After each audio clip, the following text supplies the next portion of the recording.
안녕하세요. 누리행정사 TV입니다. 오늘은 공직사회에서 가장 민감하고 중요한 주제인 성비위 공무원 징계 기준 강화에 대해 심층적으로 다뤄보겠습니다. 특히 불필요한 신체 접촉 같은 사안이 과거처럼 최소 감봉으로 끝나지 않게 되었습니다. 강화된 공무원 징계 양정 가이드라인의 핵심 내용을 짚어보겠습니다. 최근 공직사회에서 성비위 관련 뉴스가 많이 보이는데요. 예전에는 가벼운 접촉은 주의나 견책 정도로 마무리된다는 인식이 있었는데 정말 기준이 많이 바뀐 건가요? 네, 맞습니다. 그 인식이 매우 위험합니다. 공직사회는 일반 직장보다 훨씬 엄격한 도덕성과 품위를 요구받습니다. 국가공무원법상 성비위 관련 징계는 이미 몇 년 전부터 계속 강화되어 왔고 앞으로도 강화될 추세입니다. 강화된 양정 기준의 핵심은 성비위의 경중을 떠나 피해자가 느낀 고통과 공직기강 해이 여부에 중점을 둔다는 것입니다. 불필요한 신체 접촉도 절대 가벼운 사안으로 보지 않습니다. 구체적으로 어떤 행동들이 과거에는 경징계였지만 이제 중징계로 분류되는지 궁금합니다. 혹시 신체 접촉의 정도에 따라 기준이 정해지나요?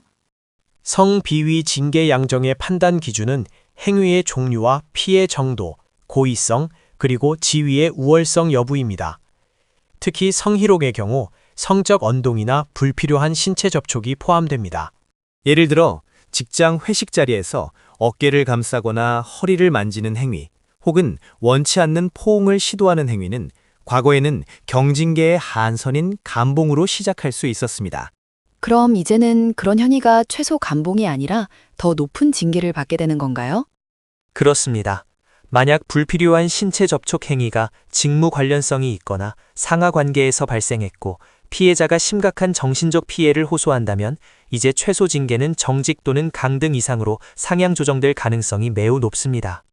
특히 최근 가이드라인은 고의성이 인정되고 성적 굴욕감을 명백히 준 경우 초범이라도 최소 정직에서 배제 징계, 즉 해인 또는 파면까지 고려하도록 명시하고 있습니다.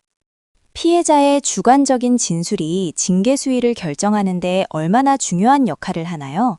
행위자가 고의가 아니었다고 주장할 수도 있지 않습니까? 매우 중요한 질문입니다. 성비위 사건에서는 피해자의 진술 신빙성이 징계 심의의 핵심 증거가 됩니다. 대법원 판례 경향 역시 피해자 중심주의를 채택하고 있습니다. 설령 행위자가 단순한 친밀감 표현이었다 혹은 오해였다고 주장하더라도 피해자가 성적 수치심이나 굴욕감을 느꼈고 이로 인해 근무 환경에 악영향을 받았다면 성희롱으로 인정됩니다. 중요한 것은 행위자의 의도가 아니라 피해자의 감수성입니다. 만약 상사가 부하 직원에게 위로의 의미로 잠시 어깨에 손을 올린 경우인데 부하 직원이 신고를 한다면 이 역시 정직이나 강등까지 나올 수 있다는 말씀인가요?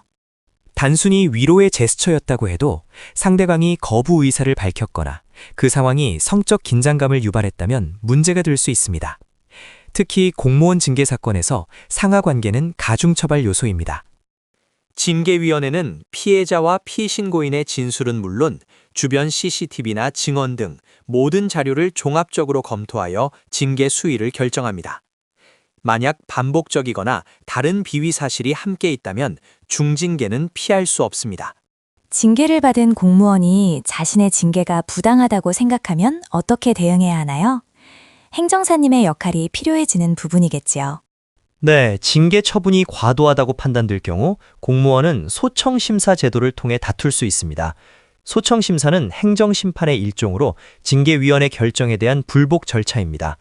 이때 중요한 것은 징계 사유가 사실과 다르거나 징계 양정이 과도했다는 점을 법적 논리에 맞게 입증하는 것입니다. 행정사는 이 과정에서 사실관계를 명확히 하고 법리적 방어를 돕는 역할을 합니다. 결국 공직자는 혹시라도 오해를 살 만한 불필요한 신체 접촉이나 언행 자체를 완전히 피해야겠네요. 정확한 결론입니다. 공직자는 직장 예절을 넘어 성인지 감수성을 높이고 사소한 행위라도 상대방에게 불쾌감을 줄 수 있다는 점을 항상 염두에 두어야 합니다. 강화된 징계 기준은 공직사회의 청렴성과 기강 확립을 위한 필수적인 조치입니다. 성비위는 절대 가볍게 끝나지 않습니다. 혹시라도 징계 위기에 놓이신 분들은 초기부터 행정 전문가와 함께 면밀히 대응하시길 바랍니다. 오늘 저희 누리행정사TV에서 준비한 내용은 여기까지입니다. 도움이 되셨다면 구독과 좋아요는 큰 힘이 됩니다. 다음에도 유익한 정보로 찾아뵙겠습니다. 감사합니다.